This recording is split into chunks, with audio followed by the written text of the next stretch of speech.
সালাম আলাইকুম চাচা, একটা কথা বলা যাইবনি। আগামী নির্বাচনে কোন দল ক্ষমতাত গেলে দেশের জন্য কাজ করবো, জামাত নাকি বিএনপি? জামাত না বিএনপি একটা তো চাচা বলতে পারি না। সব দলই সমান, কে কি কাজ করবে যাওয়ার পরে না একটা বুঝতে। এরপরেও আপনার একটা মতামত আছে না, কোন দল ক্ষমতাত যাইব?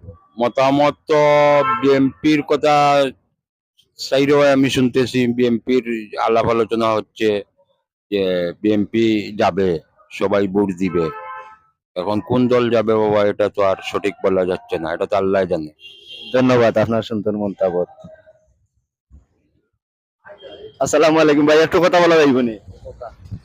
আগামী নির্বাচনে কোন দল ক্ষমতাত গেলে দেশের জন্য কাজ করবে, দেশের ভালো হইবে, জামাত নাকি বিএনপি? আমরা তো বিএনপিও দেখলাম, আওয়ামী লীগও দেখলাম, বুঝছেন নি? এখন বুঝায় আর না, এখন দেখি একবার জামাত যায়, জামাত একবার যাও গিয়া দেখি কি তাও। ধন্যবাদ আপনার সুন্দর মতামত। আগামী নির্বাচনে কোন দল ক্ষমতাত গেলে দেশের জন্য কাজ করবে, জামাত নাকি বিএনপি? আপনার মতামত। বিএনপি। আপনার বিএনপি। বিএনপি। আপনার বিএনপি যাইব। ধন্যবাদ। আপনার ভাই যে দেশ চালাইবো আমরা তো, আমরা ফেট নীতি তো আমরা রাজনীতি না। এর বাদেও আপনার একটা মতামত আছে, ভোট তো দিবেন, এর বাদে মানে কি বলেন? না আমরা ভাই এটা এখন সঠিক কইতাম না। আপনার মতামত, কোন দল গেলে মানে দেশের জন্য কাজ করবে, জামাত নাকি বিএনপি? ভাই সঠিক কইতাম পারো না, যেও বালা সে বাহর তার দরকার আমরা। বিএনপি তো দিছি, আওয়ামী লীগও দিছি, একবার এখন জামাত দিলাম, একবার দাড়িওয়ালা দিলাম। গাড়িওয়ালা তো দিলাই দিন আমরা আর কি তাওয়ার